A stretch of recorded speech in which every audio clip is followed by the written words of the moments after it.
Selamat malam Bapak Ibu, Saudara-saudari sekalian, dimanapun Bapak Ibu Saudara-saudari sekalian berada, di rumah masing-masing secara pribadi, ataupun bersama dengan keluarga. Sungguh bersyukur boleh kembali dipersatukan dalam persekutuan kecil, dalam hal ini lewat talk show, ngejaman pertama yang kami beri judul Ngadem atau Ngobrol Adem Ayem, boleh bersama-sama bergabung dengan Bapak Ibu sekalian, untuk membahas tema terkait dengan hari raya liturgis yang baru saja kita rayakan, yaitu kenaikan Tuhan Yesus Kristus dan bagaimana kaitannya dengan masa-masa pandemi saat ini. Begitu kami menyambut Bapak Ibu Saudara-saudari sekalian dalam Ngadem, Ngobrol Adem Ayem yang pertama, dengan tema kenaikan dan COVID-19. Saya Putra Arliandi akan memandu jalannya diskusi pada malam hari ini. Sebelumnya, mari kita satu di dalam doa, kita berdoa.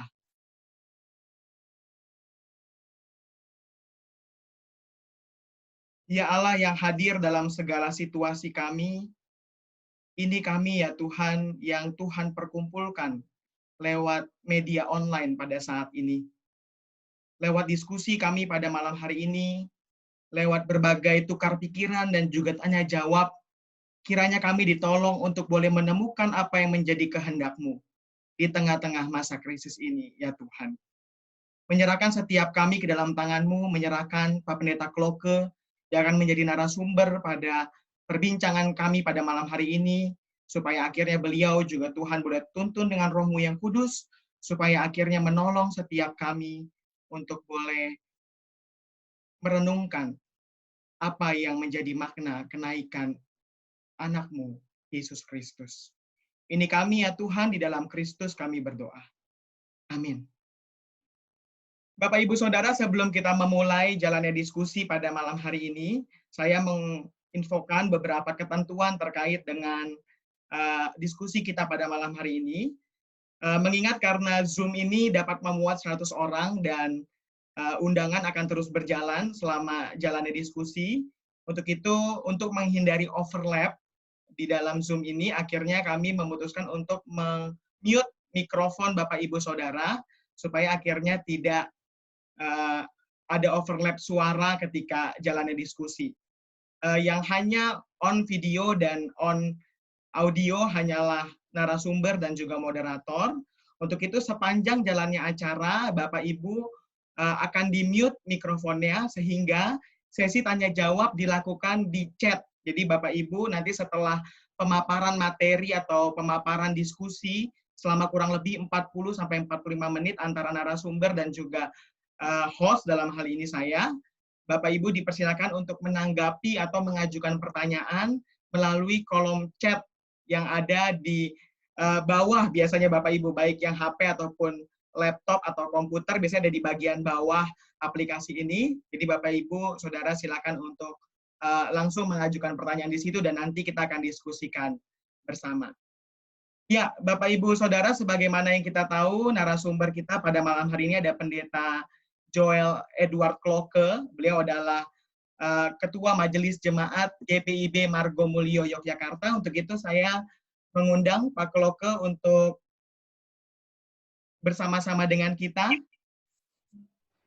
Ya, selamat malam, Ya, Mas. Selamat malam, Bapak. Yang sudah partisipasi, selamat malam. Ya, selamat malam, Pak. Apa kabar, Pak? Udah 2 bulan ini. Baik, baik. Selalu baik. Selalu baik. Selalu baik, puji Tuhan. Iya, Pak. Ini ada dengan kita bersama-sama Jemaat Margomulyo ataupun simpatisan, Pak. Sudah ada 31 orang bersama-sama dengan kita. Kelihatannya juga ada rekan-rekan presbiter ya, Pak, di sini, Pak, yang bergabung bersama dengan kita pada malam hari ini. Iya, Bapak langsung aja nih, Pak, terkait dengan tema kita pada malam hari ini, dan juga terkait dengan peristiwa liturgis atau Hari Raya Gerejawi yang baru kita rayakan hari Kamis yang lalu, yaitu kenaikan Tuhan Yesus Kristus. Nah, kadang Pak, peristiwa ini kok rasa-rasanya tidak mengambil tempat yang terlalu dominan dalam kehidupan gereja ketimbang Natal gitu, ataupun Paskah gitu, ataupun Jumat Agung gitu. kenaikan Tuhan Yesus seakan-akan mungkin antusiasnya kurang gitu Pak dalam kehidupan bergereja dan dalam hal ini dalam liturgi gerejawi atau kalender gerejawi.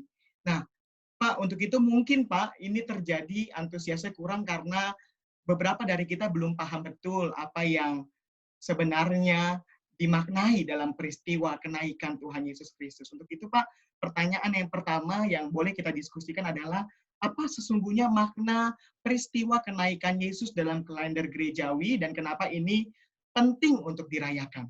Begitu Pak. Iya, terima kasih Arli. Pertanyaan yang penting dan pertanyaan yang cukup baik ya. Tapi sebelumnya saya baca catatan ini banyak yang bertanya suaranya kecil katanya, tidak terdengar. Saya bisa terdengar? Oh, saya yang suaranya kecil, Pak. Oh, suaranya kecil ya. Host yang suaranya kecil ya. Iya. Kalau saya bisa cukup terdengar ya mudah-mudahan gitu. Iya, Arli, saya berangkat dari perayaan liturgis. Perayaan liturgis itu kan sebuah siklus perjalanan karya Kristus dari mulai penantian sampai kepada Pentakosta gitu. Nah, dalam pengalaman sebagai pendeta jemaat, nah saya ngomongnya sebagai pendeta jemaat nih ya. Soalnya saya takut ada dosen di situ. Ngomongnya sebagai pendeta jemaat, saya punya pengalaman memang kalau ibadah perayaan atau hari raya kenaikan itu yang paling dianaktirikan, bahasa saya begitu. Artinya, dia kan jatuhnya hari Kamis. Saya pernah punya pengalaman sekitar 20 tahun lalu misalnya, saya ingat betul bahwa Kamis itu, malam Kamisnya, pagi Kamis, dini hari, itu final Piala Dunia. Jadi presbiter yang hadir cuma 2, jadi saya pakaiin dasi koster saya, jemaatnya cuma 7. Ini kejadian betul. Jadi dan orang tidak terlalu menganggap itu penting, perayaan kenaikan. Padahal dari sudut iman kita, dia memainkan peranan penting.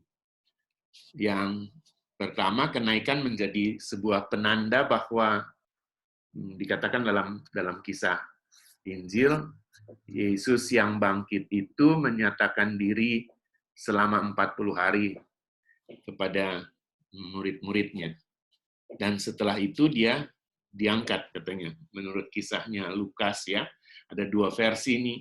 Lukas mengakhiri Injilnya dan mengawali kisah para rasulnya dengan kisah kenaikan itu. Jadi keterhubungan duanya saya lihat justru dalam peristiwa kenaikan itu. Dia mengakhiri satu periode menurut hemat saya di mana Kristus secara ruang dan waktu dijumpai, tetapi sekarang dia beralih dari ruang dan waktu itu. Yang kedua, dia menjadi penting karena menurut hemat saya tanpa kenaikan maka apa yang diajarkan, dilakukan, bahkan sampai pengorbanan di salib dan kebangkitannya akan menjadi tidak punya makna. Akan menjadi tidak punya makna. Tapi justru dengan kenaikan, dia memenuhi apa yang kita sebut dengan karya keselamatan Allah itu di dalam dirinya. Jadi dengan naik ke surga itu, Kristus sekarang dalam tradisi, makanya gambar liturgisnya mahkota, menjadi raja, tapi tidak dalam persepsi raja secara politis dan ekonomis, tapi justru dia sekarang menurut hemat saya mengatasi ruang dan waktu. Dia merajai semua. Kalau dulu hanya perjumpaannya dalam lokal tertentu dan waktu tertentu pada manusia terbatas, tapi dengan kenaikan menjadi penuh apa yang dia kerjakan, Kristus mengatasi semuanya. Bahkan menjadi raja disebut dengan lambang mahkota secara liturgis, dia merajai segalanya. Tidak ada yang tidak masuk dalam pandangan Kristus. Jadi menurut hemat saya itu penting. Nah, cuma secara liturgis dia menjadi miskin. Miskinnya karena tidak dirayakan dengan, menurut hemat saya, tidak dirayakan dengan semestinya. Katakanlah kalau gereja Protestan agak meriah di Natal, gitu ya, saudara-saudara kita yang Katolik agak meriah di Paskah, tapi untuk kenaikan dua-duanya termasuk Ortodoks juga menurut hemat saya, dua tradisi gereja besar ini kayaknya agak sepi untuk melihat kenaikan itu.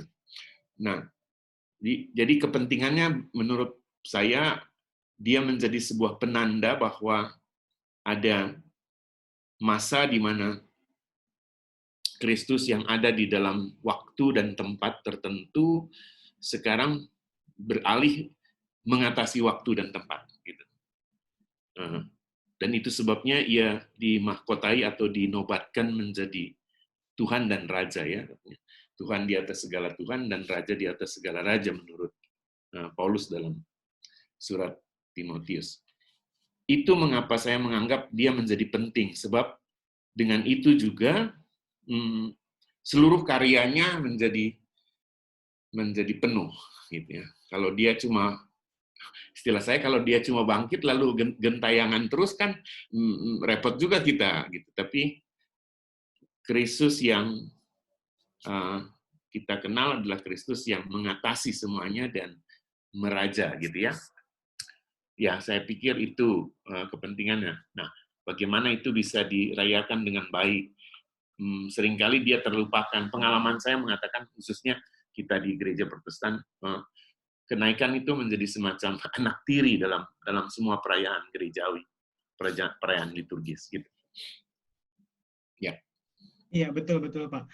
Padahal kalau terkait dengan makna Yesus yang meraja, ini kan bicara soal juga bagian dari poros iman gitu Pak ya. Jadi bukan cuma sekedar kematian, kebangkitan gitu. Tapi berujung hanya pada kebangkitan, tapi bahkan kenaikan. Dan bahkan kenaikan itu yang akhirnya memungkinkan kita untuk beriman kepada Yesus yang Bapak bilang kemudian dihayati dalam peristiwa kenaikan adalah Yesus yang adalah Tuhan dan Raja. Nah, Pak, dari pemahaman seperti itu, saya mau mencoba untuk mengkaitkannya dengan kondisi kita saat ini, di tengah-tengah pandemi yang terjadi. Sebagaimana yang Bapak bilang, kenaikan Yesus erat kaitannya dengan penggambaran Yesus yang adalah Raja, gitu Pak. Nah, tapi akhirnya di tengah-tengah konteks pandemi ini, mungkin akhirnya pemikiran kita jadi begini, Pak. Kalau Yesus adalah Raja, berdaulat atas semesta, berdaulat atas dunia ini atau bahkan atas hidup kita, kenapa dia justru tidak menunjukkan kuasanya di tengah-tengah situasi seperti ini? Artinya kan mungkin ada pergeseran makna dalam hal ini, atau bagaimana seharusnya kita memandang ini, Pak? Pemahaman teologi bahwa Yesus adalah Raja, tapi diperhadapkan dengan pandemi yang belum selesai. Begitu, Pak.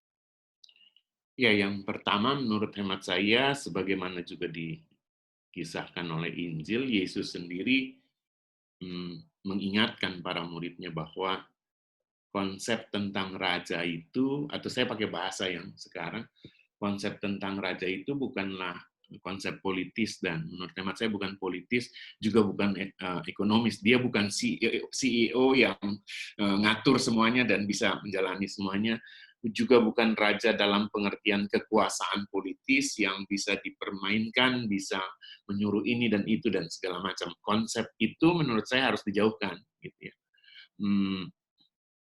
Kristus menjadi raja, kata Bapak Gereja kita Calvin, melampaui yang ragawi, artinya spiritual, gitu ya, kalau boleh dipakai kata itu. Dia melampaui yang itu. Jadi sekarang ini semua ciptaan, dia mengatasi semua ciptaan sehingga semua ciptaan ada di dalam karya penyelamatannya, di dalam cinta kasihnya. Nah, di dalam diri atau di dalam banyak warga jemaat, saya memperhatikan justru tidak bisa dipungkiri bahwa konsep raja yang harusnya berkuasa satu kali perintah dan semuanya jadi gitu, itu masih melekat, masih melekat. Karena itu, ya diskusi semacam ini menjadi sebuah kepentingan untuk melihat bahwa sebenarnya konsep yang dipakai untuk mengatakan Yesus itu raja tidak seperti yang berlangsung di dalam kehidupan kita sehari-hari.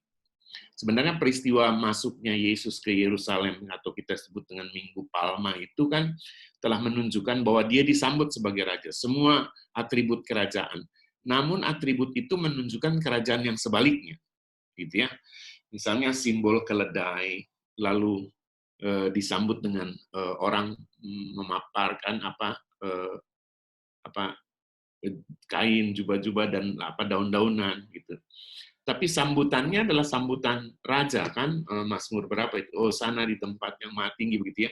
Diberkatilah engkau yang datang dalam nama Allah. Kan itu sesuatu yang menurut saya konsepsinya kerajaan, tapi ternyata simbol-simbol yang dipakai tidak begitu. Kebalikannya, atau yang disebut dengan simbol-simbol kerendahan gitu ya. Jadi kalau Yesus menjadi raja tidak berarti bahwa seperti raja yang secara politis itu bisa perintah sesuatu lalu jadi gitu. Tidak begitu. Dan kalau dia punya kekuasaan tidak seperti kekuasaan yang seperti itu. Suka atau tidak suka, dia bisa memaksakan gitu. Tidak dalam konsepsi seperti itu, tapi Yesus meraja artinya semuanya ada dalam lingkup karya keselamatannya dan dalam cinta kasihnya gitu. Menurut hemat saya seperti itu. Karena itu biasanya kalau di katekisasi saya secara praktis bilang gini, kalau kita diajar berdoa Bapa kami kan disebutnya gini, datanglah kerajaanmu, jadilah kehendakmu. Saya selalu bilang dia punya kaitan yang tidak bisa dilepaskan. Kerajaan itu ada dalam rangka ketika kehendak Allah diberlakukan. Bukan kekuasaan dalam arti politis gitu. Kekuatan, kejayaan yang sering kita gambarkan gitu. Menurut saya begitu. Oke, Pak. Berarti ini bukan kaitannya dengan raja politis atau raja yang bahkan malah dikotakkan gitu ya, Pak, dengan kehendak kita, dengan maunya kita, dan segala macamnya, tapi soal raja yang merengkuh ciptaan dan termasuk juga tentunya merengkuh kita, manusia di tengah-tengah konteks penderitaan ini. Nah, kalau Bapak tadi mengaitkan akhirnya bagaimana biasanya atau umumnya sampai dengan saat ini masih ada sebenarnya orang-orang yang menganggap Yesus sebagai raja politis gitu ya. Sebagaimana orang-orang dulu, mungkin kita sampai sejauh ini kadang kalau baca Alkitab mikirnya gitu Pak ya, apa itu kan orang-orang dulu yang ngaitin Yesus sama raja politis, tapi nyata-nyatanya sampai sekarang pun sebenarnya saya rasa juga masih ada gitu Pak. Ya. Lewat orang-orang yang menghayati kenaikan Yesus begini Pak. Kalau Yesus jadi raja, ya, dan kita akhirnya kan peristiwa kenaikan Yesus erat kaitannya sama amanat agung gitu ya Pak, kepada para murid untuk memberitakan Injil dan segala macamnya. Nah akhirnya jadinya kadang pemahamannya begini Pak, kalau Yesus jadi raja itu berarti semua orang harus jadi Kristen. Gitu. Semua orang harus ikut Yesus dalam hal ini masuk agama Kristen. Nah apakah itu berarti keliru Pak, pemahaman seperti itu? Iya, yang pertama kalau kita sudah bicara tentang agama Kristen atau masuk jadi agama Kristen, itu konsepnya kan sudah beda lagi nih. Dan pertanyaan selanjutnya di dunia yang modern seperti sekarang ini, Kristen yang mana nih, denominasinya mana? Jadi kan semua bangsa muridku baptislah mereka dalam nama Bapa, Anak dan Roh Kudus. Ketika ada orang mau dibaptis kan pertanyaannya, di gereja mana? Dengan cara yang gimana gitu? Menurut saya enggak begitu ya. Bahwa Kristus menjadi raja dan kita ada dalam apa itu istilahnya rengkuhan cinta kasihnya, terus menghayati kehidupan kerajaan itu sebagai sebuah pemberitaan gitu ya. Karena itu kerajaan itu kan membawa pendamaian, cinta kasih, pengampunan, dan lain sebagainya. Bukan dalam arti sebuah dorongan menjadikan orang Kristen, gitu. Atau sebuah dasar untuk membuat kita bersemangat menjadikan orang Kristen. Menurut hemat saya kan karya penebusan atau pendamaian yang dilakukan oleh Kristus mau menata kehidupan ini dan manusia kembali dipulihkan dalam citranya. Sehingga hidup manusia yang paling sejati itu apa sih? Gitu. Hidup dalam cinta kasih, dalam persahabatan, dalam dalam keadilan, dan juga dalam persekutuan dalam makna yang paling dalam. Menurut hemat saya seperti itu. Tapi ya interpretasi bisa macam-macam lah, karena itu dan ada macam-macam pemahaman terhadap itu kan, Iya, dan betul. macam gereja juga terhadap itu. Tapi kita tidak memahami seperti itu. Gitu. Jadi menghadirkan kerajaan itu tidak berarti mengkristenkan orang, tetapi kalau boleh saya pakai istilah, memanusiakan manusia dan menjadikan bumi ini menjadi tempat tinggal bersama yang lebih indah, lebih layak didiami, dan sebagainya itu. Begitu. Itu berarti sebenarnya tersirat kalau di dalam peristiwa kenaikan Yesus ada harapan akan masa depan, bukan cuma masa depan pribadi, tapi masa depan dunia yang lebih baik gitu ya Pak ya? Ya. Iya, Jelas di dalamnya terkandung pengharapan ya, pengharapan tentang hidup yang lebih baik atau hidup yang lebih lebih manusiawi lah gitu ya, katakanlah seperti itu. Iya, betul Pak. Bahkan kalau Satu kita hal mau yang tadi sorry, terus Ali. bahkan kalau kita pengen kaitkan dengan lebih luas, bahkan bukan cuma sekedar manusiawi, tapi juga bicara soal keutuhan ciptaan gitu ya Pak, di tengah-tengah Iya, konteks pandemi ini. iya. Saya tuh tertarik pada gagasan, saya lupa tapi kan inti dari iman Kristen adalah inkarnasi. Bahwa inkarnasi itu mengambil rupa manusia, daging itu. Nah, saya lupa siapa ya, tapi saya pernah baca itu mengatakan bahwa manusia ini kan dari debu gitu, diciptakan dari debu tanah, maka itu akan terkait pada creature secara keseluruhan, ciptaan secara keseluruhan. Jadi Allah yang berinkarnasi itu tidak hanya dalam manusia itu, tetapi sebenarnya dalam seluruh ciptaan. Itu menarik juga. Saya lupa siapa yang menggagas itu, tapi saya pernah baca itu gitu ya. Karena manusia itu yang di dalamnya Allah berinkarnasi atau inkarnea itu kan diciptakan dari debu tanah, maka debu tanah itu menjadi semacam wakil dari Alam. seluruh ciptaan. Gitu. Iya. Betul, betul Pak. Tapi Pak, kalau terkait dengan harapan nih Pak, harapan akan masa depan, baik harapan akan masa depan pribadi dalam hal ini, atau komunal maupun juga tadi secara holistik keutuhan ciptaan. Nah seringkali nih Pak, harapan dalam kehidupan umat beriman seringkali membuat orang beriman gitu, atau mungkin saya kecilkan lagi skupnya itu dalam konteks orang hidup beragama. Kadang harapan itu membuat orang nggak menjalani hari ini, Pak. Jadi, misalnya aja dalam konteks pandemi ini misalnya, kita ingat beberapa waktu lalu ketika pandemi ini belum terlalu parah gitu ya, ada orang-orang yang masih bilang begini, itu kan mati hidup di tangan Tuhan. Bahkan kalau orang Kristen udah coba kait-kaitkan gitu, kan kita kalaupun mati itu adalah keuntungan. Kita ketemu Tuhan Yesus. Jadi nggak usahlah terlalu takut sama pandemi ini. Gitu. Nah, gimana Pak supaya akhirnya harapan akan masa depan itu nggak membuat kita jadi nggak realistis gitu Pak? Atau dalam artian membuat kita lari dari keberadaan kita masa kini dan secara khusus bicara soal konteks pandemi Pak. Iya. Menurut hemat saya itu sih bukan pengharapan ya, tapi agak nekat aja.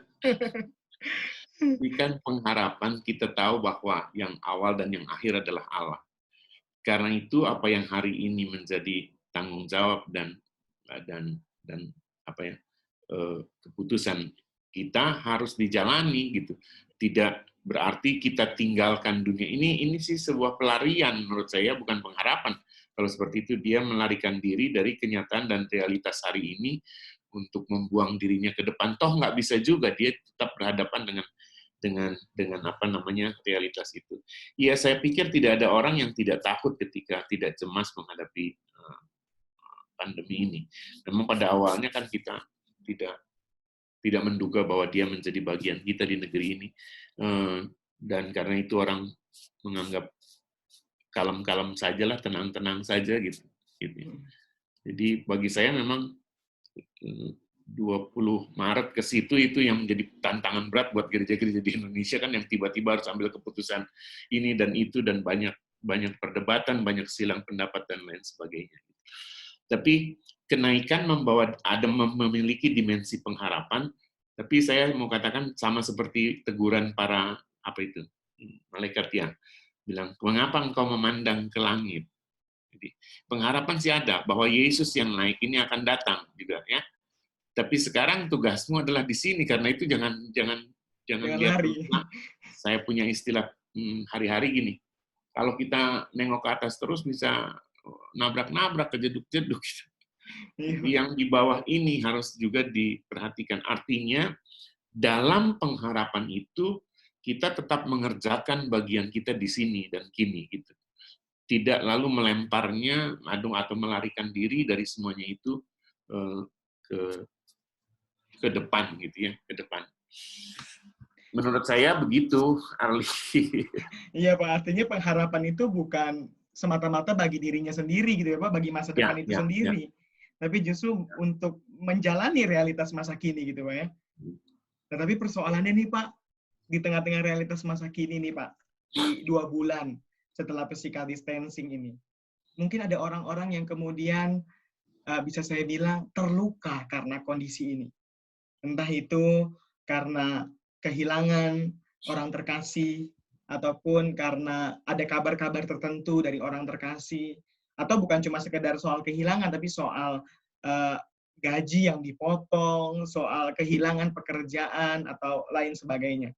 Bahkan menurut beberapa informasi di masa-masa pandemi ini, kemudian tingkat KDRT juga meningkat, Pak. Itu berarti kan ada orang-orang yang terluka juga di dalam rumah. Nah, bagaimana peristiwa kenaikan Yesus Kristus menolong kita untuk menghadapi situasi ini? Nah, iya, saya mau mulai begini. Ada yang bertanya gini, waktu Yesus naik nih, dengan tubuh yang gimana? Gitu.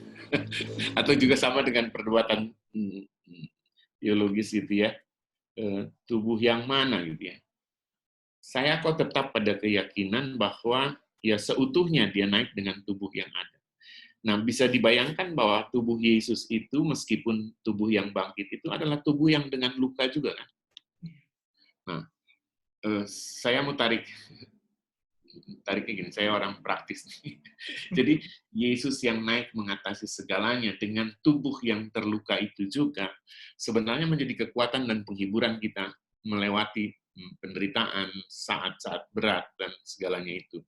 Nah, apa yang terjadi di dalam kehidupan ini tidak lepas dari apa yang sudah Yesus kerjakan di dalam karya keselamatannya. Dan apa yang terjadi dengan hidup kita tidak pernah luput daripada rengkuhan kasihnya, gitu ya. Menurut saya di situ, karena saya pendeta jemaat ini urusannya pastoralnya di situ, bahwa penderitaan yang kita alami itu sebenarnya ya seringkali menjadi konsekuensi dari berbagai macam kompleks kehidupan ini, gitu ya. Tetapi ingatlah bahwa luka kita juga itu ada dalam kepeduliannya. Dan saya tertarik untuk melihat begini. Kan Yesus yang naik dengan tubuh, meskipun tubuh itu yang bangkit, kan tubuh itu tubuh yang sudah terluka, yang katanya oleh luka itu bilur-bilurnya menyembuhkan kita, memulihkan kita. Menurut hemat saya, disitulah kekuatan kita, gitu. Kekuatan untuk bertahan. Nah, di sini menurut hemat saya di sini kepentingan kata bertahan itu apa namanya? ada istilah yang dipakai oleh Paulus itu apa ya? Kemampuan orang untuk bisa bertahan sekalipun di dalam situasi yang sulit. Resilience ya, sekarang dipakai istilah itu ya. Apa itu? Dalam pastoral juga menjadi penting resilience itu. Kemampuan kemampuan seseorang bertahan di tengah kenyataan yang paling sulit dan paling memedihkan gitu. Nah, dan di situ akan melahirkan sebuah kesabaran. Di sini makna kesabaran, pengharapan seperti yang diungkapkan Paulus ya dalam apa itu? Surat Roma 5 ya. 5 ya. Malah kita bermegah juga dalam penderitaan sebab penderitaan itu melahirkan tahan uji, kesabaran dan dia bilang pengharapan, dan pengharapan itu tidak mengecewakan. Perspektifnya harus dilihat dari situ menurut saya. Jadi nah kalau terjadi misalnya hal-hal kasuistik, nah menurut hemat saya di sini pentingnya peran gereja sebenarnya dan para pelayan gereja untuk terus membina warga dan in touch gitu ya dalam hal ini. Di situ kepentingannya untuk memberikan penguatan, memberikan apa namanya arahan di tengah masa yang sulit dan banyak orang menjadi cemas gitu ya di situ. Nah, persoalan lain adalah persoalan dampak ekonomis. Di situ juga menurut hemat saya gereja harus berperan untuk itu. Belajar dari sejarah gereja menghadapi pandemik kan bukan baru satu kali kekristenan menghadapi pandemik semacam ini ya, bahkan sudah jauh-jauh kali. Orang Kristen itu apapun bentuk responsnya, tapi menurut hemat saya kalau kita membaca secara baik, dasarnya cuma satu, memberi diri bagi orang lain, atau ungkapan Yesus yang apa, tidak ada kasih yang lebih besar daripada kasih seorang yang memberikan dirinya bagi sahabatnya. Nah, prinsip itu selalu mendasari sikap Kristen dimanapun ya. Dalam masa pandemi, dia sampai tidak memperdulikan dirinya dan menolong dan lain sebagainya. Nah, ya sekaligus barangkali media ini saya mau pakai untuk mengatakan di sini ujian sebenarnya bagi gereja, apakah dia bisa menjadi gereja di tengah masa sulit seperti ini, gitu. Dan satu dengan yang lain saling menguatkan, saling memberikan topangan sehingga semua merasa diperdulikan, gitu ya, dalam kondisi sulit ini. Di sini kepentingannya menurut hemat saya peran gereja. Jadi kan selama ini kan kita cuma ngumpul untuk kita dengan kita, ngobrol dan segala macam, terlalu banyak menurut saya. Katakan juga ini masa kita diuji untuk betulkah kita sudah hidup sebagai sebuah komunitas iman yang namanya jemaat atau gereja Tuhan. Menurut saya ini masa ujian, gitu. Ataukah kita justru saling menyalahkan atau menjadi egois diri sendiri, tidak mau peduli dan lain sebagainya. Ini masanya untuk ujian itu. Saya sedikit keluar, tapi menurut saya ini penting untuk diingatkan dalam hidup bersama sebagai gereja. Silahkan, menurut saya itu. Iya, betul Pak. Jadi bicara soal kenaikan Yesus dan juga bicara soal luka dalam hal ini tadi, artinya ini tidak dapat dipisahkan juga dari tanggung jawab sosial gitu ya Pak. Dan dalam hal ini tanggung jawab sosial gereja begitu. Iya.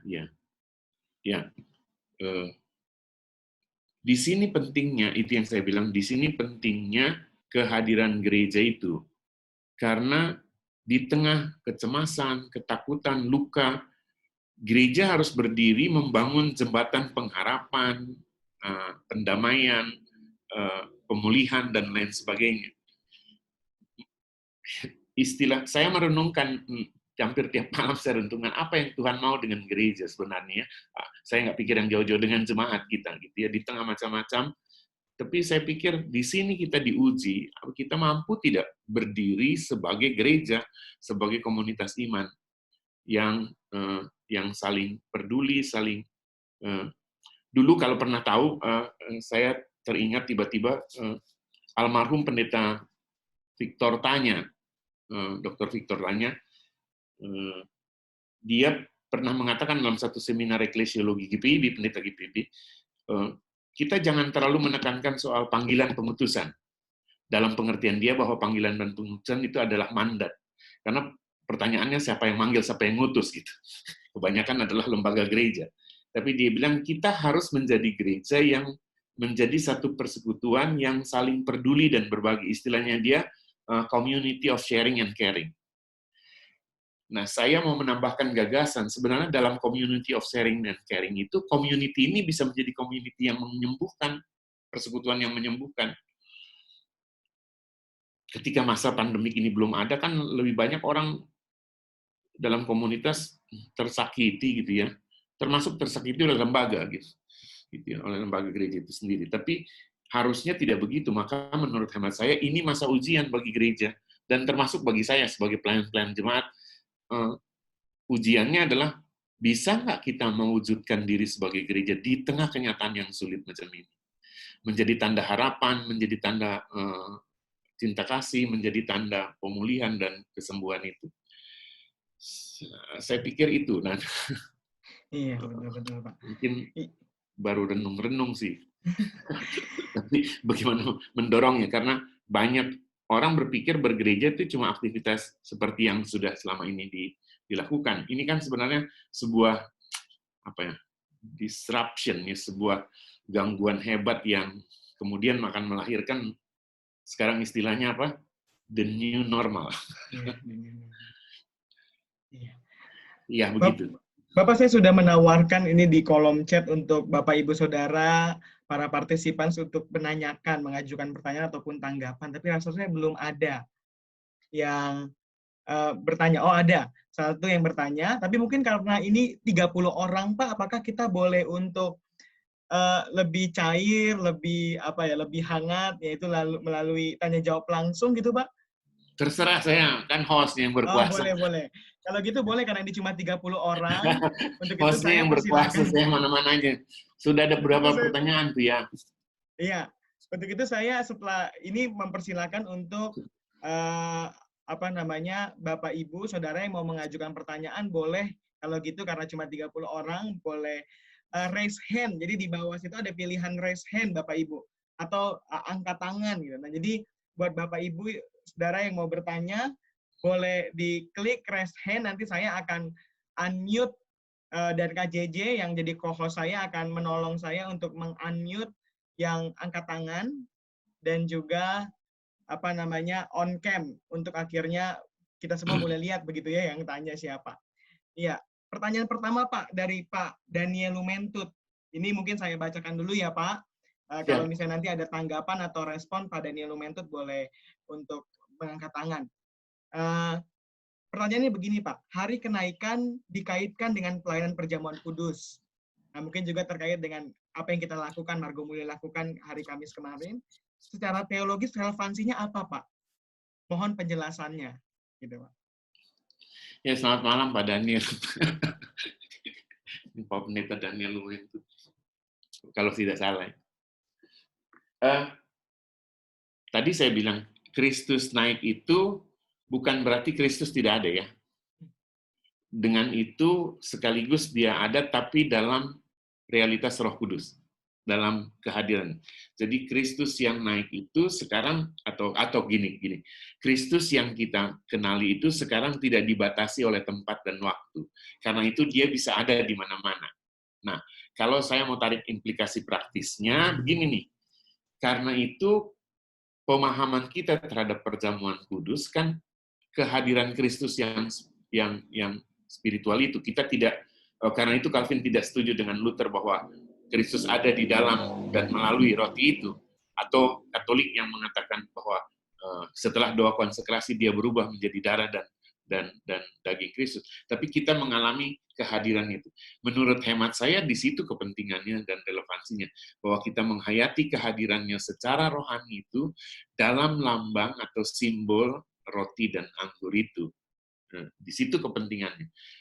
Karena itu dia bermanfaat. Bermanfaat untuk apa? Untuk menguatkan iman kita, apalagi di masa pandemi seperti sekarang ini.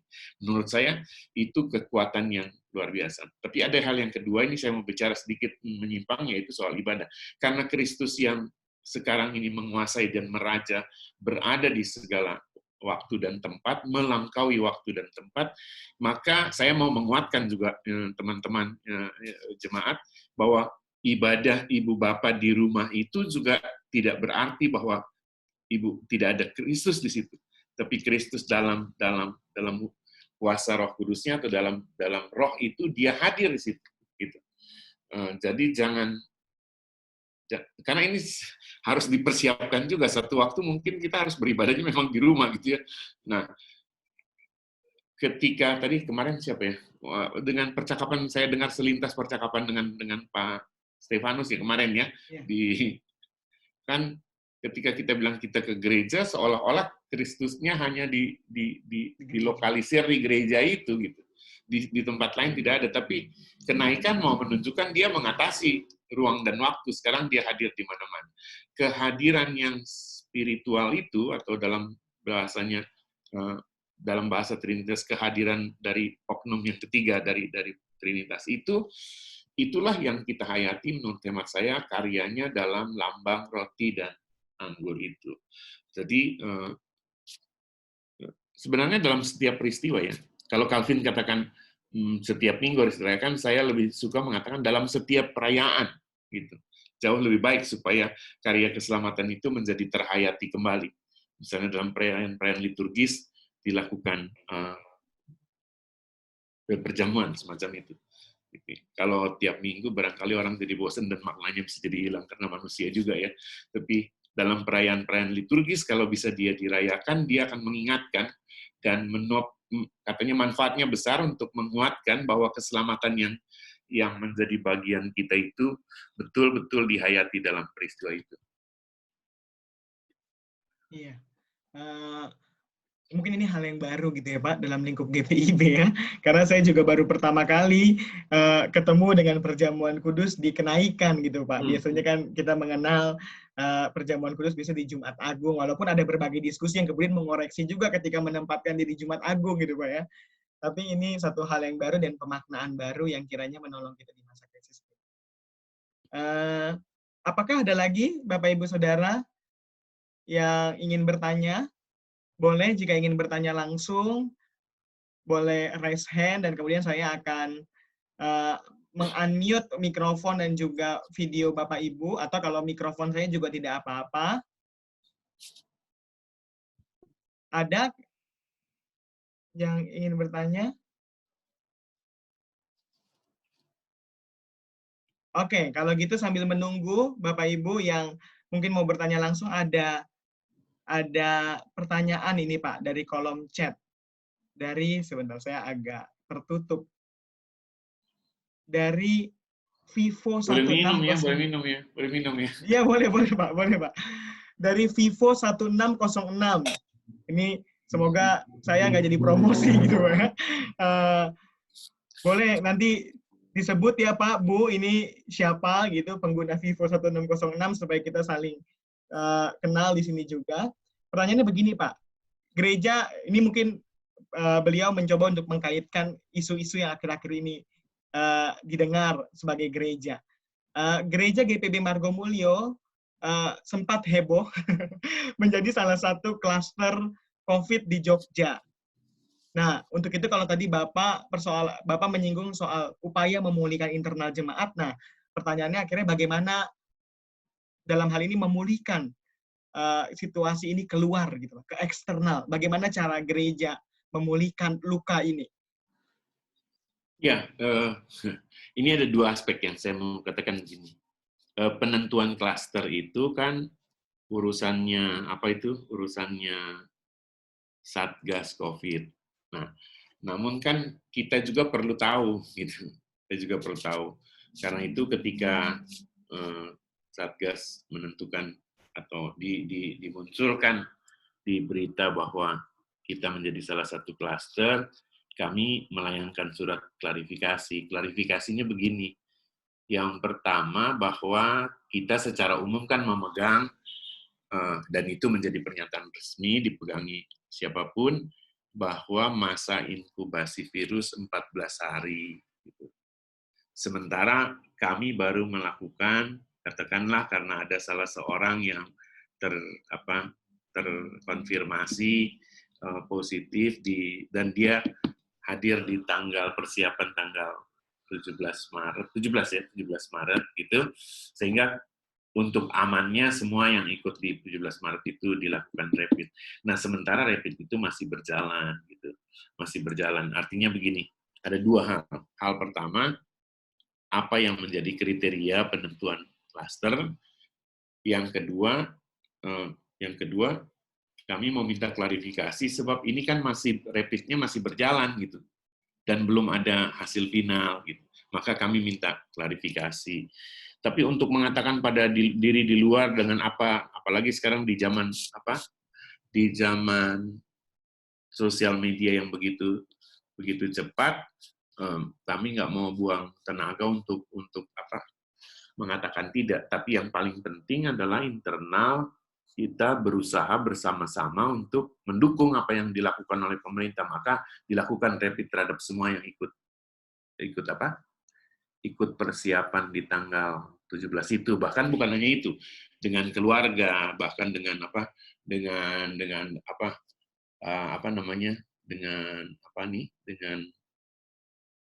orang-orang yang terdata di tracing-nya begitu. Dan itu yang dilakukan sehingga pemulihannya dari situ. Tapi ada yang lebih penting bagi saya adalah pemulihan itu harus dilakukan juga dalam hidup persekutuan jemaat gitu. Maknanya apa? Yaitu bagaimana jemaat bisa saling menguatkan, mendukung, dan tidak saling mencurigai, menyalahkan, tapi itu yang saya bilang, ini ujian bagi kita, apakah kita mampu menjadi sebuah komunitas iman. Gitu. Menurut saya itu yang harus dikembangkan, daripada kita berusaha atau bersusah payah memulihkan yang internal, yang eksternal itu, kan cuma urusannya menjadi mau menghapus itu menurut saya tidak terlalu menjadi sesuatu yang efektif, gitu ya, seperti itu. Iya. Nah, yang kita kerjakan sekarang bagaimana memulihkan internal, artinya memulihkan kehidupan berjemaat dalam arti secara kesehatannya, mari kita periksa semuanya, tetapi juga secara persekutuan, mari kita saling memahami, menopang, menghormati, atau menunjang satu dengan yang lain, tapi juga mari kita kerjakan apa yang menjadi bagian kita untuk peduli pada orang lain. Itu yang dikerjakan sekarang. Iya. Mungkin terkait dengan topik ini nanti akan ada pembahasan lebih lanjut ya Pak, di ngadem selanjutnya, jadi bisa juga untuk menunggu sesi selanjutnya karena ada terkait juga isu-isu mengenai pandemi ini, dan secara khusus juga ketika orang-orang udah bilang kita akan hadapi new normal gitu ya Bapak Ibu Saudara. Ya, ini ada dari akun warga Wildu Pak.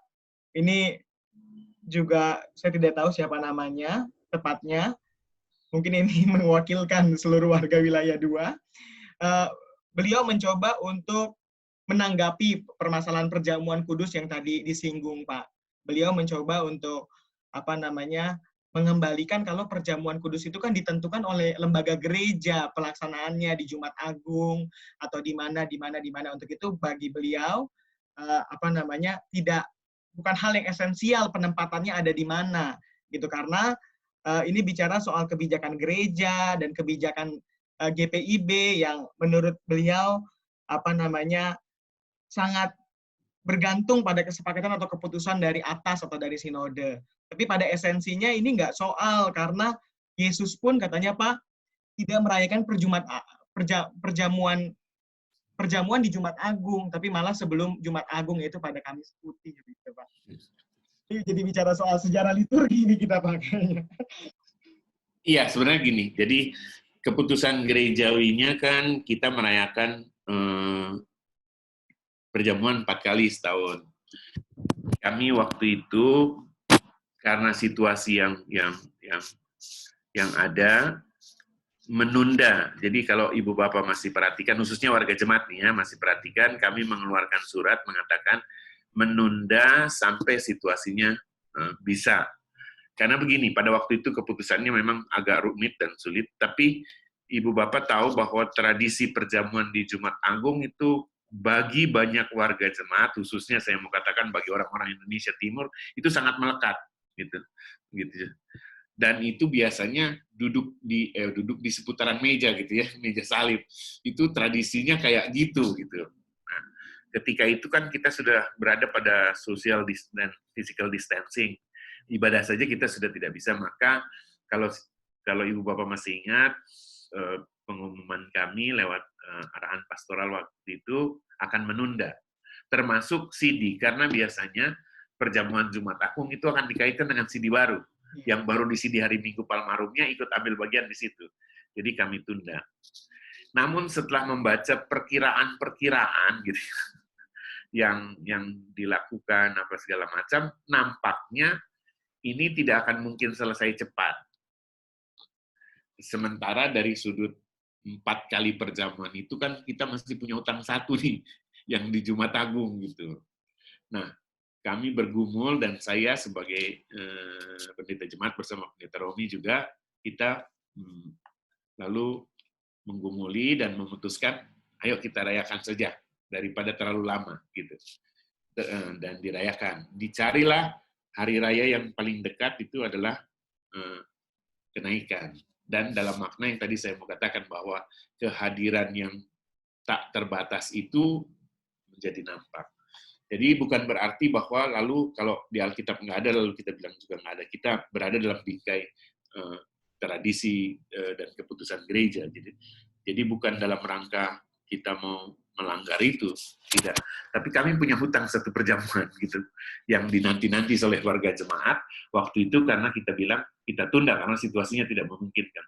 Tapi melihat perkembangan bahwa belum ada tanda-tanda kita bisa beribadah lagi bersama kan, meskipun ada perkiraan akhir Juni atau apa, tapi itu kan masih perkiraan. Oleh karena itu kami tetap laksanakan dan di hari kenaikan itu, gitu. Tapi kalau soal berapa kali dia harus ini, itu memang harus menjadi keputusan gerejawi supaya ada kesepakatan bersama gitu.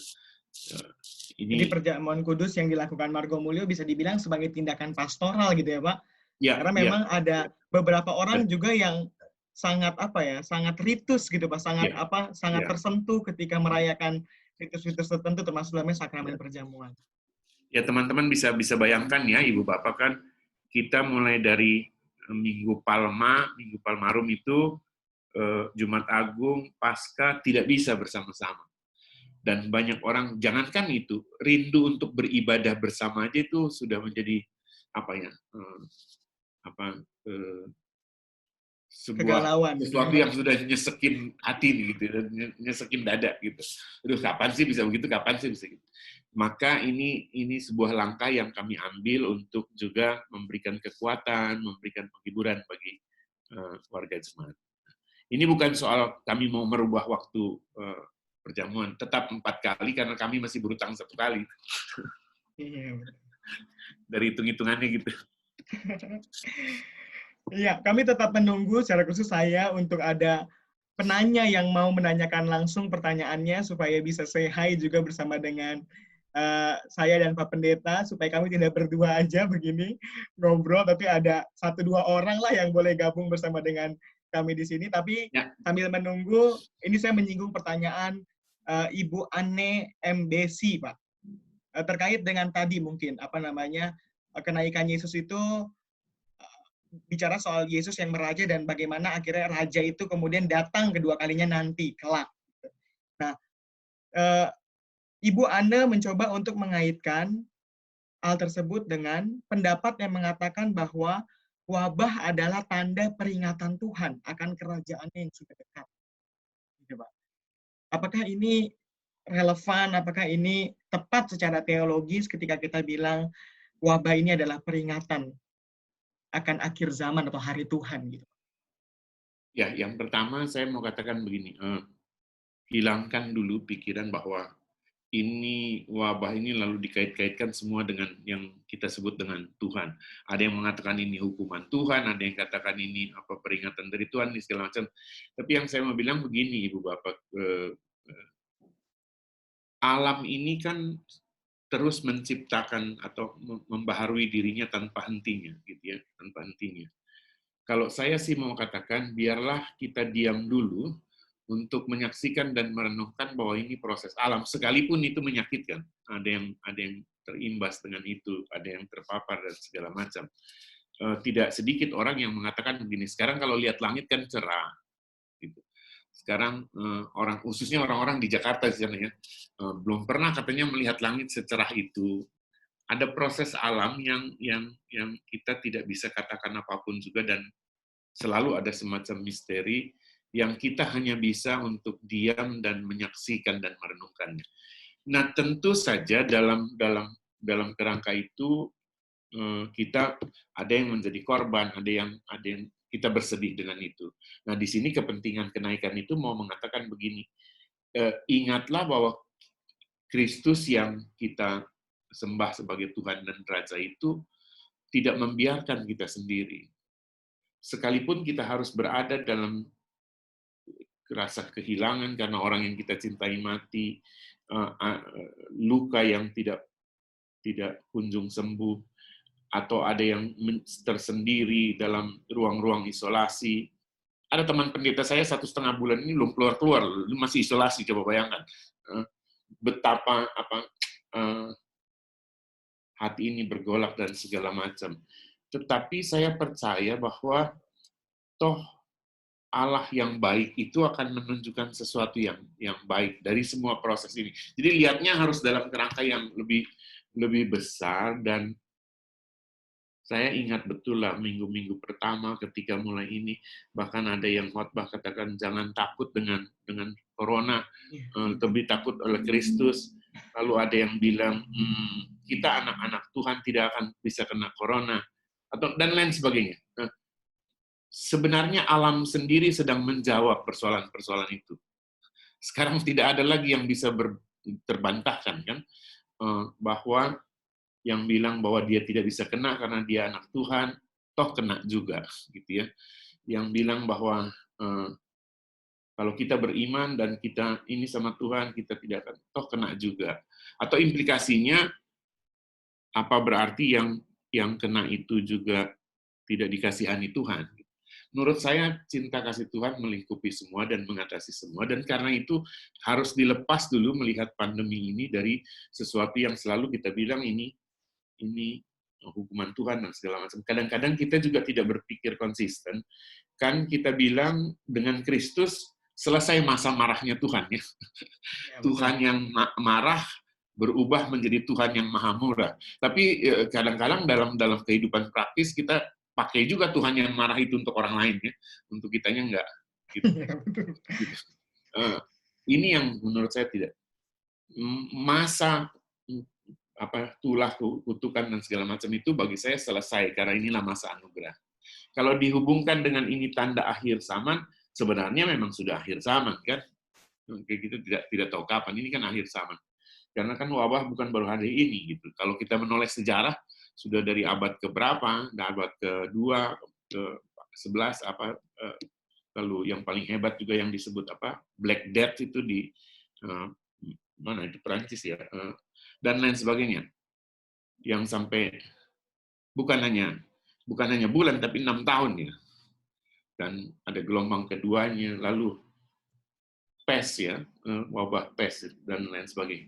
Jadi kalau dibilang tanda-tanda akhir zaman, dari dulu juga tandanya kita memang sedang hidup di akhir zaman kan, zaman di mana Kristus hadir dan menantang ini kan sebenarnya inilah akhir zaman gitu. Yang paling perlu kan sikap waspada, dan waspada itu juga punya arti dari kehidupan sosial dan kesehatan. Menurut hemat saya begitu ya. Jadi jangan apa-apa lalu dihubungkan dengan Tuhan. Maksudnya jangan tiba-tiba kita bilang ini hukuman Tuhan ini.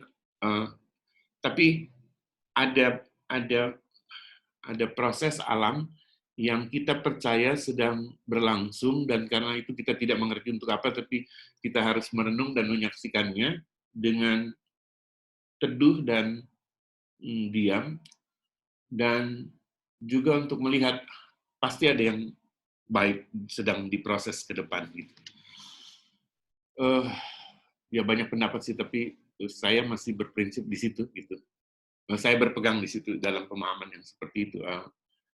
Jangan tiba-tiba semuanya dikatakan ini hukuman Tuhan, ini segala macam, nanti implikasi menjadi sulit. Atau orang bilang, saya sudah tekun berdoa, saya minta, kok saya kena juga. Kan bisa begitu nanti. Jadi ada pertanyaan yang lebih dalam lagi. Begitu, Arli dan Ibu Bapak, mudah-mudahan saya sedikit bisa memberikan semacam gambaran saja, tidak menjawab seluruhnya dengan baik, tapi paling tidak bisa memenuhi apa yang ditanyakan.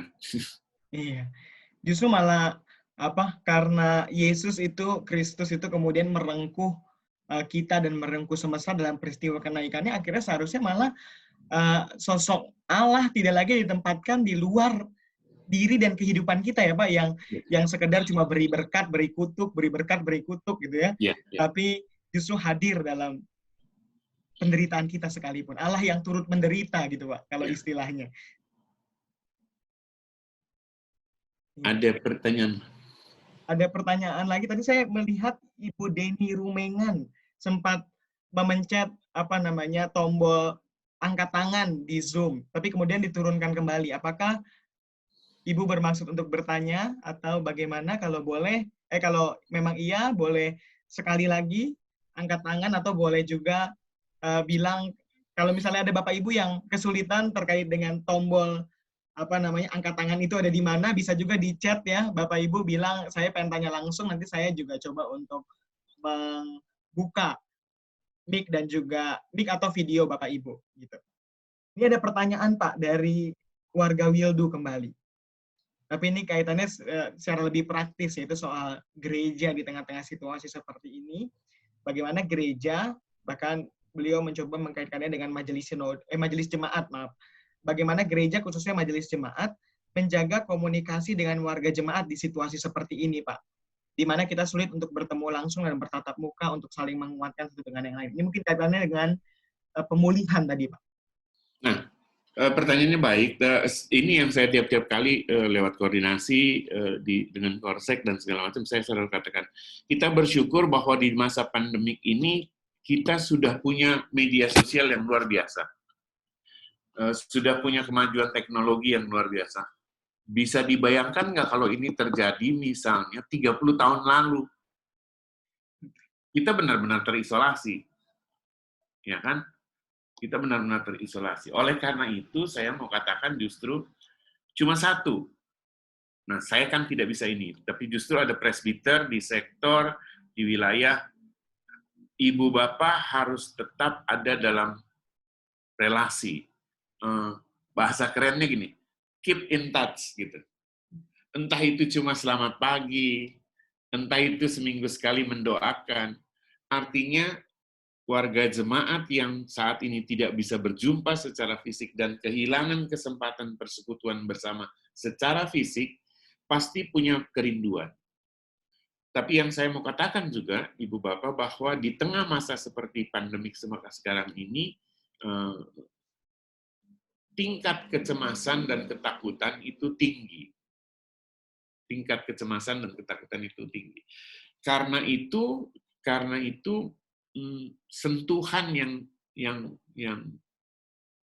sederhana seperti itu, biar cuman bilang apa kabar dan lain sebagainya, itu sangat berarti bagi seseorang. Namun itu harus dikerjakan secara rutin dengan tulus supaya setiap warga merasa betul-betul. Saya sampai hari ini terus terang aja, ini nggak ada orang luar, kan ada orang dalam semua nih, kita sedikit keprihatinan saya sekarang begini. Tiap minggu kita kan sudah dari tanggal 22 ibadahnya live streaming, dimanapun tempat streamingnya. Tapi pertanyaan saya begini, bagaimana dengan warga jemaat yang masih menggunakan HP tidak berbasis Android atau OS? Itu. Apakah selama 2,5 bulan ini dia tidak ibadah? Gitu.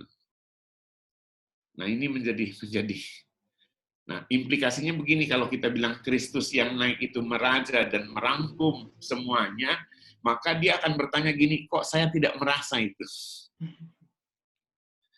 Nah, gereja harusnya menjadi tangan Kristus yang hadir secara rohani itu menyapa dan apa namanya melayani dalam pengertian menyapanya. Gitu. Ini yang saya dorong setiap kali. Bahkan kemarin sampai hari terakhir saya masih tanya gitu, kasih tahu tolong ada nggak warga jemaat yang kesulitan menyediakan roti dan anggur, karena saya tidak mau ada yang begini. Dalam persekutuan tidak boleh ada yang tercecer gitu. Makanya saya tanya, tapi Korsek semua jawab sudah oke, saya percayalah sama Korsek gitu.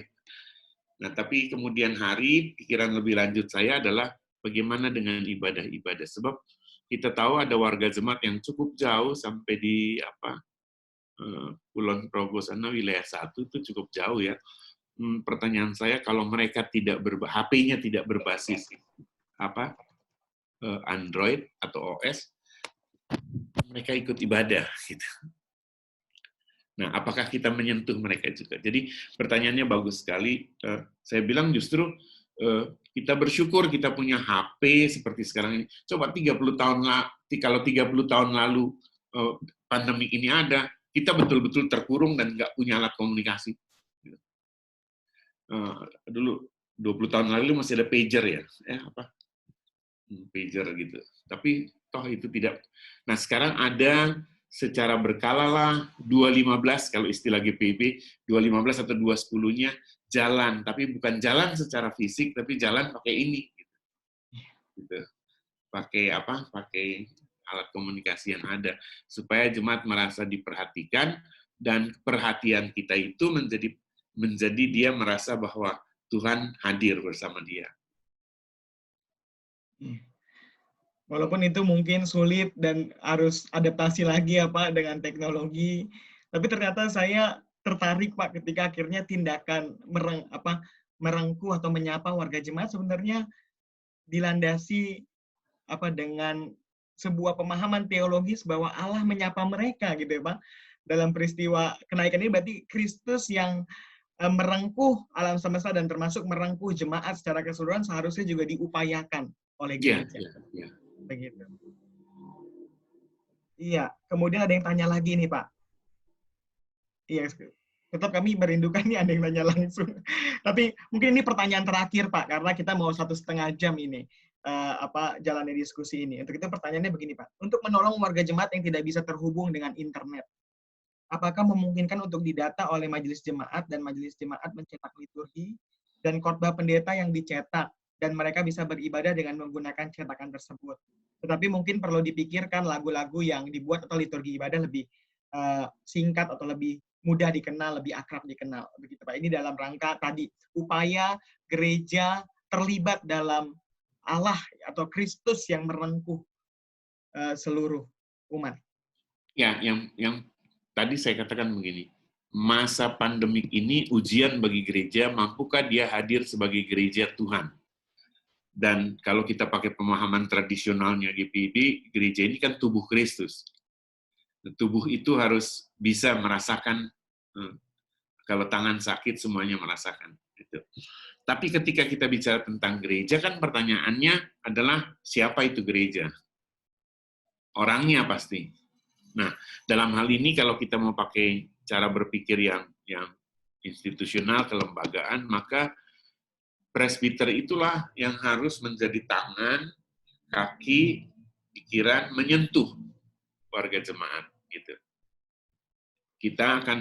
Kami para pendeta akan menguatkan ibu bapak, memberikan arahan, memberikan pedoman. Ibu bapak harus menjangkau jemaat secara wilayah. Itu juga kan prinsip 12 bahwa satu penatua, satu diaken dipilih untuk memperhatikan 15 kepala keluarga. Itu kan base-nya itu.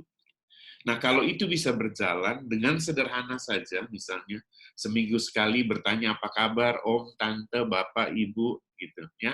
Kan orang juga merasa bahwa dia disentuh dan diperdulikan gitu. Karena itu ini harus dikerjakan dengan ketulusan tapi serius gitu. Nah, ini minta maaf, saya sih harus mengkritik diri sendiri juga. eh,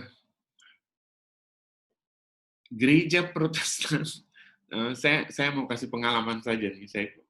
Mudah-mudahan masih ada waktu ya. Jangan Iya, sampai iya. saya ngomongin sendirian, nggak ada. Saya pernah memimpin sebuah Natalan di zaman Orde Baru itu. Waktu itu kan modelnya gini, kalau Protestan khotbah, Katolik pesan Natal gitu. Nah, kebetulan saya khotbah yang pesan Natalnya itu Katolik. Katoliknya itu almarhum Romo Alex Paat. Namanya Alex Paat juga, sama kayak orang GPW ada namanya. Dia sudah meninggal. Orangnya kocak gitu ya. Ahli dokter pendidikan dari Roma. Sesudah saya khotbah, saya masih pendeta muda lah, belum sampai 10 tahun jadi pendeta, baru berapa tahun. Jadi duduk lalu biasanya bagi-bagi kotak lah sambil makan itu. Dia orangnya besar gitu. Lalu dia bilang begini, dia panggil saya, dia tahu tradisi Protestan, kali dia bilang, waduh, saya salut sama Domini, katanya khotbahnya berapi-api, masih muda nih. Jadi baju saya agak sesak juga dikit gitu, dia ngomong gitu. Terus dia bilang gini, boleh nggak saya tanya? Wah, saya pikir apa ya? Dia bilang begini, apa yang membedakan gereja Katolik dan gereja Protestan? Ini sambil makan nih. Saya mikir gini, nih Romo nih mau apa ya? Udahlah, saya jelaskan sesuai dengan teori yang saya tahu gitu, baru fresh from the oven, belum lama jadi pendeta. Tapi dia bilang ini bukan itu yang saya maksud. Dia bilang, kalau Anda masuk gereja Protestan dan masuk gereja Katolik, apa yang membedakan? Lalu saya bilang ini, saya dengan pengalaman mengatakan, oh ya, kalau kita masuk gedung gereja Katolik tuh rasanya teduh, senyap gitu kan ya. Beda kalau masuk di gereja Protestan. Tapi saya beralasan gini, tapi ya orang Protestan begitu ketemu dia biasanya ya ngobrol, itulah tanda persekutuan. Saya beralasan seperti itu. Dia bilang bukan itu. Wah, saya lebih bingung lagi nih. Saya pikir apa ya gitu. Lalu dia bilang begini, kalau Anda masuk gereja Katolik, yang Anda lihat kalau memandang ke depan itu altar. Betul enggak? Iya, saya bilang. Tapi kalau gereja Protestan, mimbar. Terus dia bilang begini, Domini tahu bedanya.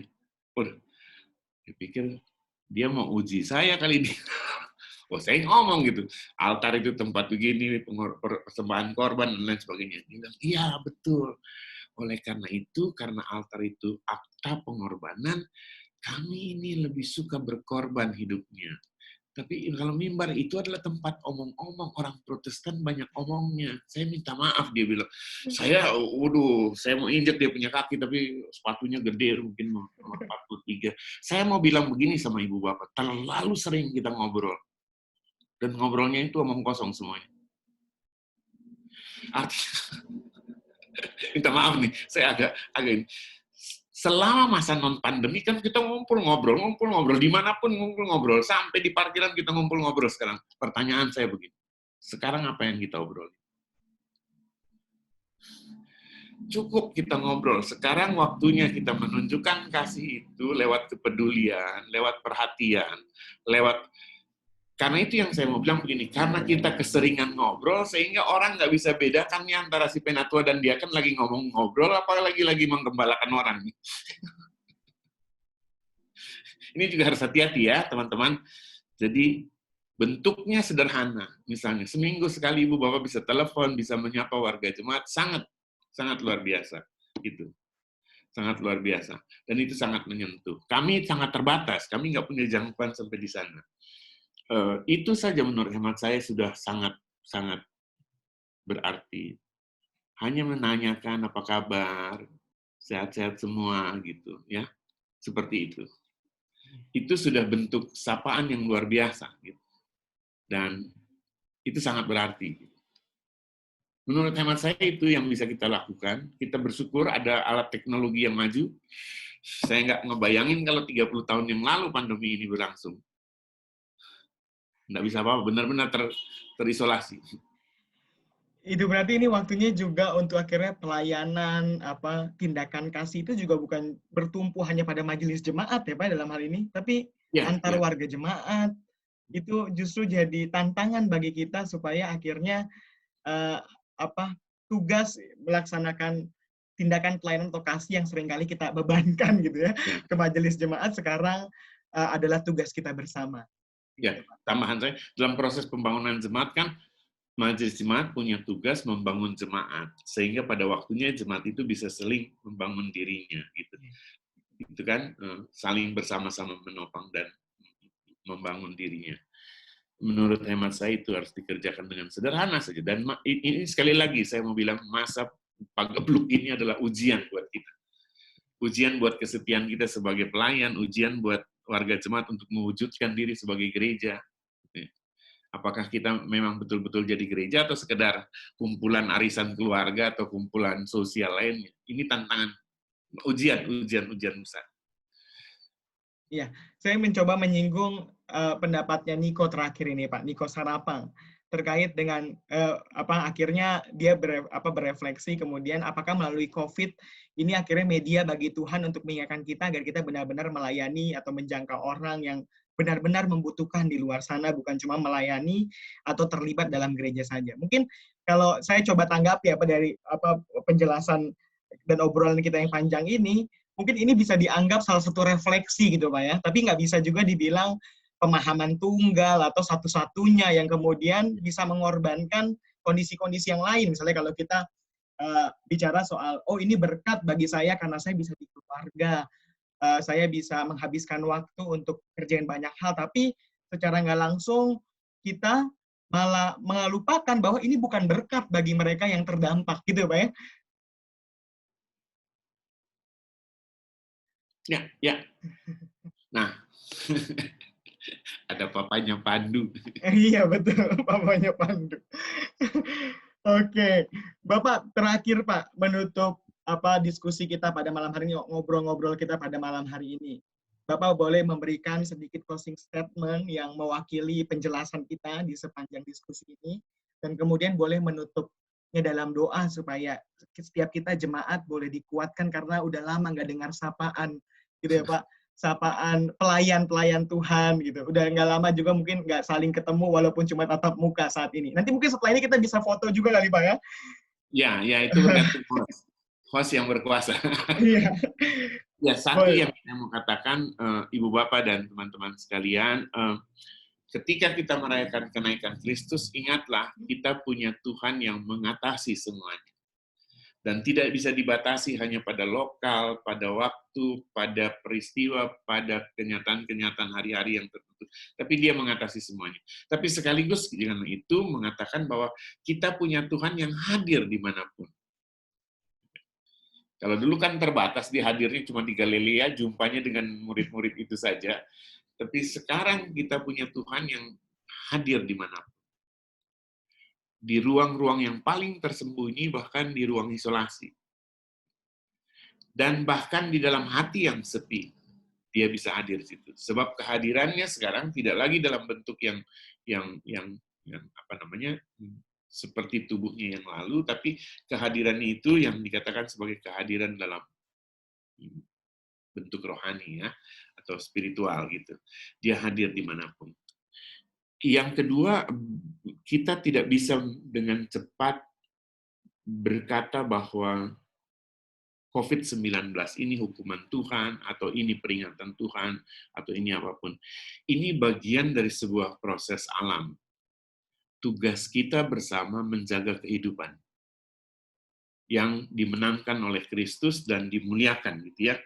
Bagaimana menjaganya? Yaitu ya menjaga agar kita sehat, kita berhati-hati, waspada, tidak ceroboh, tidak sembarangan. Dan yang ketiga saya mau katakan, kenaikan yang mengatakan bahwa Kristus melampaui semua, tetapi juga hadir dimanapun, gereja dipakai untuk menyatakan kehadiran itu. Dipakai sebagai alat kecilnya untuk menyatakan kehadiran itu.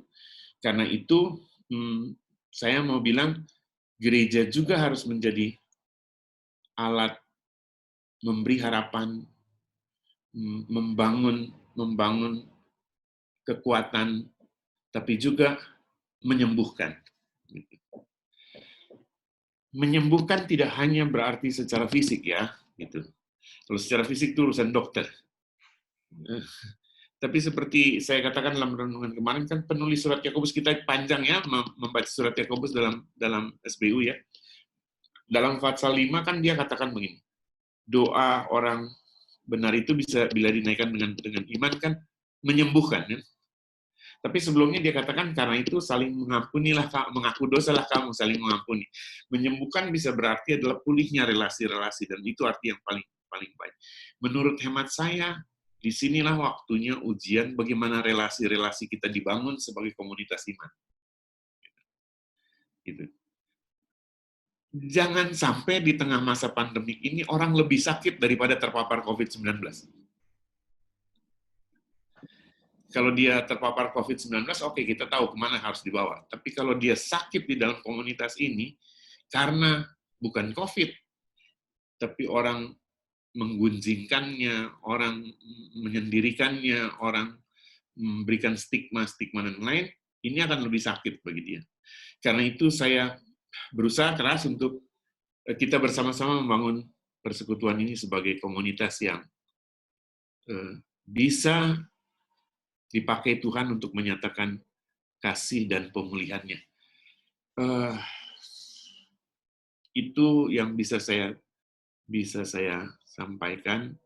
Mohon maaf atas mungkin ada hal-hal yang tidak terlalu berkenan bagi Bapak Ibu, tapi maksud saya adalah untuk membangun hidup bersama kita lebih baik, dan kita bisa menjadi satu alat Tuhan untuk memberi kesaksian di tengah dunia ini. Saya pikir itu, dan terima kasih untuk kebersamaan kita dalam wadah seperti ini. Barangkali kita sudah rindu sudah lama tidak bercakap-cakap. Saya kembalikan dulu sama hostnya. Iya. Boleh Pak, langsung tutup aja dulu dalam doa Pak. Oh iya. Gitu, Pak. Iya. Sebelum kita berdoa, saya mau ingatkan begini. Mestinya doanya sudah saya belum lihat lagi. Ya, kita kan ada dalam masa 9 hari, doa 9 hari ini menjelang Pentakosta.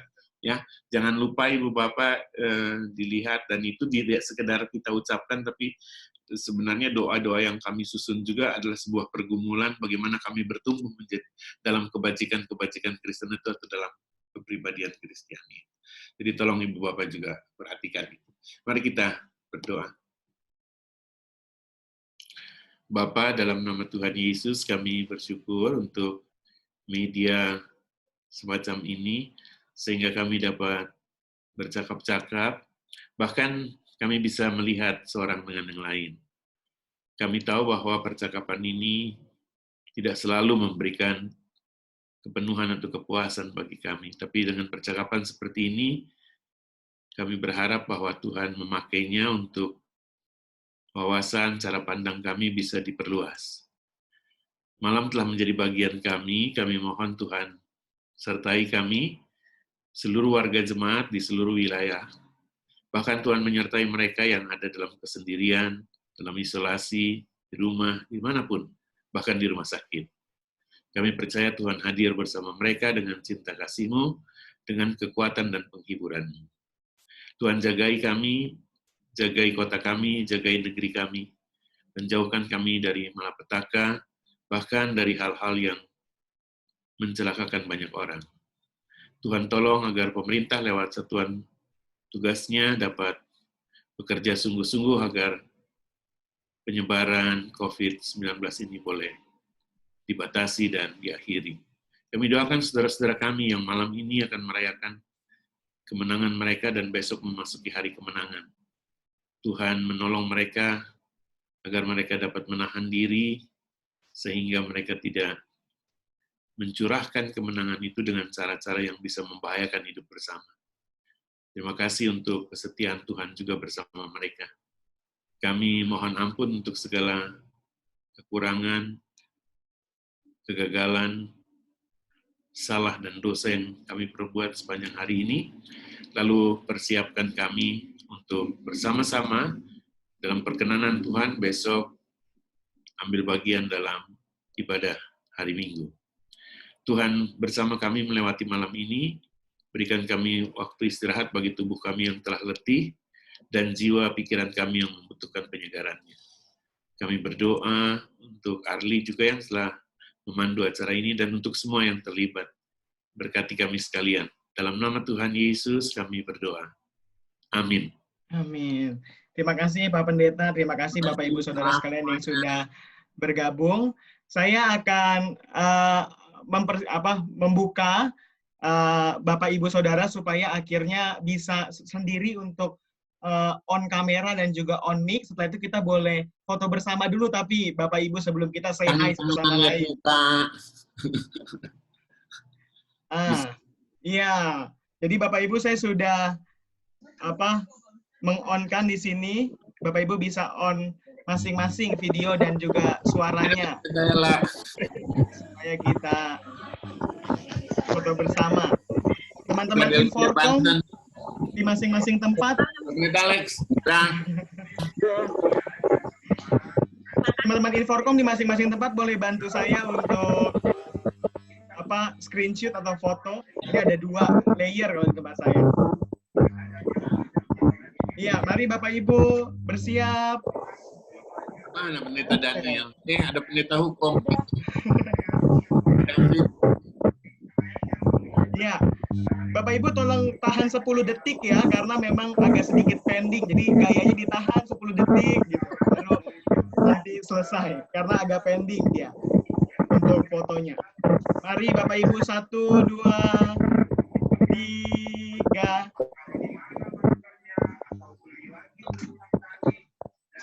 Tahan. Iya. Sekali lagi boleh Pak, Bu. Terima kasih, kita Alex. Ambil bagian. Terima kasih. David, keluarga lagi semua. apa, Bu? 1, 2, 3. Niko boleh minta tolong ya, Niko? Iya. Terima kasih Bapak Ibu semua untuk partisipasinya pada malam hari ini. Silakan jika mau bertegur sapa terlebih dahulu. Pak Pendeta Kloke sama Pak Pendeta Romi. Oke. Kloke dan Pak Pendeta Romi. Pak Pendeta Kloke dan Pak Pendeta Romi. Apa itu? Nanya. Apa itu, Pak?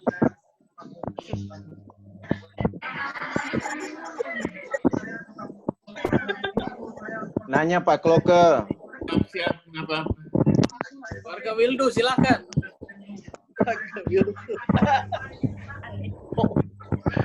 Nanya, mumpung kita udah punya media seperti ini, boleh ndak Rabu dia jadi alternatif untuk kita ibadah bersama bagi yang mau ibadah bersama? Boleh. Kita Romi yang ngatur. Lagi bikin jadwal. Ya. Siap. Main tembak itu paling enak emang. Jadi yang pingin ibadah bersama, kita Rabu ibadah bersama lewat Zoom. Siap.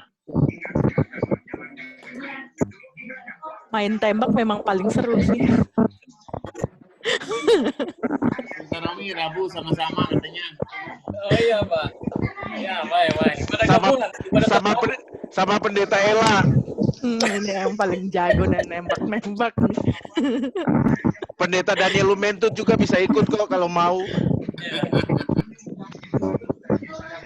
Dari Batman.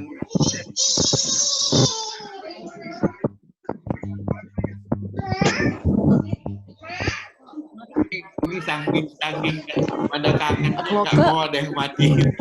Pak Kloke sama Ibu nggak bisa disatuin aja nih sampai terpisah gini Zoom-nya. Kan dia di ruang lain, saya di ruang. Oh gitu ya.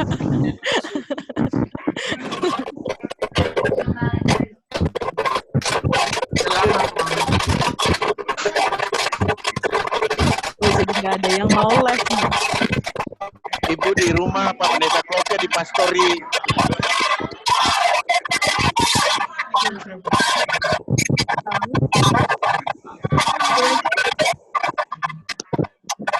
Hari Rabu.